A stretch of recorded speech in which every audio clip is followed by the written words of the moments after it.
Hello students, welcome to Aarti education world. Dear students, in this video हम discuss करेंगे आपकी 10th class की सामाजिक विज्ञान विषय की वर्कशीट नंबर 39 और जिसकी डेट है 3 अक्टूबर 2020। डियर स्टूडेंट्स, इसमें हम पढ़ रहे हैं समकालीन भारत पार्ट 2 से राष्ट्रीय अर्थव्यवस्था की जीवन रेखाएं। देखिए, हमने पहले पढ़ा था कि राष्ट्रीय अर्थव्यवस्था की रेल जीवन रेखा के बारे में पढ़ा था कि ट्रेन कैसे हेल्पफुल है हमारी इकोनॉमी के लिए। आज हम पढ़ेंगे और कुछ चीज़, और वो क्या है, भारत में के परिवहन मानचित्र पर पाइपलाइन एक नया परिवहन का साधन है। जो आजकल पाइपलाइन लगने लगी हैं वो भी एक नया परिवहन का साधन है, उससे भी चीज़ें को लाया जाता है। पहले पाइपलाइन का उपयोग शहरों व उद्योगों में पानी पहुंचाने के लिए किया जाता था कि शहरों और उद्योगों में कोई पानी पहुंचाना है तो क्या करते थे, पाइपलाइन बिछा देते थे, है ना। जैसे शहरों में टंकी में जो पानी आता है जिसमें से हम नहाते हैं तो वो कैसे आता है, वो इन पाइपलाइन के थ्रू आता है। लेकिन आज इसका प्रयोग कच्चा तेल, पेट्रोल उत्पाद, तेल से प्राप्त प्राकृतिक उत्पाद, गैस क्षेत्र से उपलब्ध गैस शोधनशालाओं, उर्वरक कारखानों व बड़े ताप विद्युत ग्रहों तक पहुंचाने में किया जाता है। लेकिन अब इसका क्षेत्र सीमित नहीं रहा कि केवल पानी के लिए यूज़ होता है। आजकल ये कच्चा तेल की पाइपलाइन बिछी होती हैं, उसमें से तेल जाता है। पेट्रोल के उत्पादों, कोई भी प्राकृतिक उत्पाद गैस क्षेत्र से उपलब्ध, जैसे हमारे घरों में भी जो रसोई गैस होती है उसमें भी क्या है, पाइपलाइन लगी हुई है हमारे यहाँ, तो उसमें से आती है। अब सिलेंडर ले जाने की चीज़ें ख़त्म हो गई हैं, लाने ले जाने की बस पाइपलाइन से गैस चलती रहती है, बिल आता रहता है।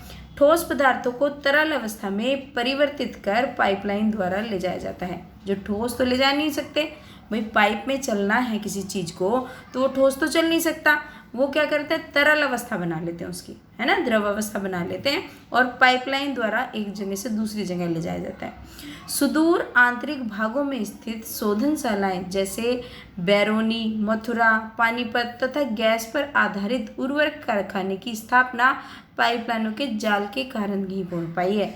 कि ये जो आप देख रहे हो ना, इतनी सारी शोधनशालाएं जहाँ पे रिसर्चेज हो रही हैं, जैसे बैरोनी है वहाँ पे रिसर्च होती रहती है, शोध होते रहते हैं, मथुरा में, पानीपत में, तो ये जो हो पा रही है ना, ये किसकी वजह से हो पा रही है, क्योंकि वहाँ पे पाइपलाइन का जाल बिछा हुआ है। ठीक है, पाइपलाइन गई हुई है, वहाँ से ये चीज़ें आती जाती रहती हैं। पाइपलाइन बिछाने की प्रारंभिक लागत ज़्यादा होती है। जब शुरू में पाइपलाइन लगाते हैं तो उसमें पैसा ज़्यादा लगता है, लेकिन इसको चलाने की लागत न्यूनतम होती है। लेकिन एक बार लग गई, क्योंकि पहले जब तो पैसा लगता है, लेकिन जब एक बार लग गई तो उसको जो मेंटेन करना है वो कम हो जाता है काफ़ी। वाहनांतरण देरी और हानियों इसमें लगभग नहीं के बराबर होती। मतलब इसमें ये नहीं होता कि कहीं ट्रैफिक जाम लग गया तो लेट हो गया, गाड़ी खराब हो गई, ये इस तरीके की चीज़ें इसमें होती नहीं। इसमें टाइम से होता है सब कुछ काम, ना तो देरी होती और ना ही ज़्यादा पैसा लगता है। देश में परिवहन के 3 प्रमुख जाल, देश में पाइपलाइन परिवहन के 3 प्रमुख जाल हैं। देश में परिवहन के 3 प्रमुख जाल हैं और वो कौन कौन से हैं, चलिए देखते हैं। एक तो है ऊपरी असम के तेल क्षेत्रों से गुवाहाटी, बैरोनी व इलाहाबाद के रास्ते कानपुर तक। मतलब असम के तेल क्षेत्रों से लेके गुवाहाटी, बैरोनी, इलाहाबाद के रास्ते आते हुए कानपुर तक ये पाइपलाइन बिछाई हुई है।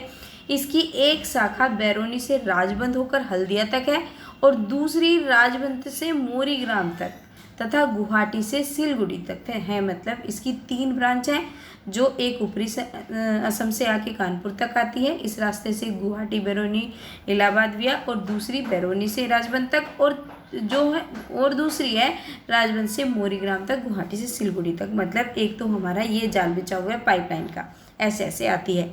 गुजरात में सलाया से वीरमगांव, मथुरा, दिल्ली व सोनीपत के रास्ते पंजाब के जालंधर तक।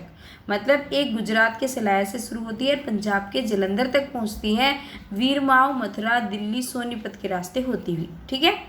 इसकी अन्य शाखा वडोदरा के निकट कोयली को चक्षु व अन्य स्थानों से जोड़ती है। इसकी दूसरी शाखा है जो वडोदरा, मतलब गुजरात के निकट है, एक कोयली उसको चक्षु और भी कई जगहों से जोड़ देती है। तो एक हमारी ये पाइपलाइन होगी जो इन जगहों से आती है, और एक ही हो गई जो हमारी गुजरात से आती है। तीसरी गैस पाइपलाइन गुजरात में हजीरा को उत्तर प्रदेश में जगदीशपुर से मिलाती है। जो गुजरात में हजीरा है ना, जो गुजरात का हजीरा, मतलब ये भी हमारी गुजरात में ऐसे आई थी, और ये गुजरात के हजीरा से उत्तर प्रदेश तक आती है पाइपलाइन। उत्तर प्रदेश के किस जगह पे? जगदीशपुर में। यह मध्य प्रदेश के विजयपुर के रास्ते से होकर आती है, मतलब बीच में क्या पड़ता है? विजयपुर, मध्य प्रदेश का जो विजयपुर है वहाँ से होती है। इसकी शाखाएं राजस्थान में कोटा तथा उत्तर प्रदेश के शाहजहाँपुर, बबराला व अन्य स्थानों पर है। मतलब इसकी ये ब्रांचेस के नाम दिए गए हैं कहाँ कहाँ पर है।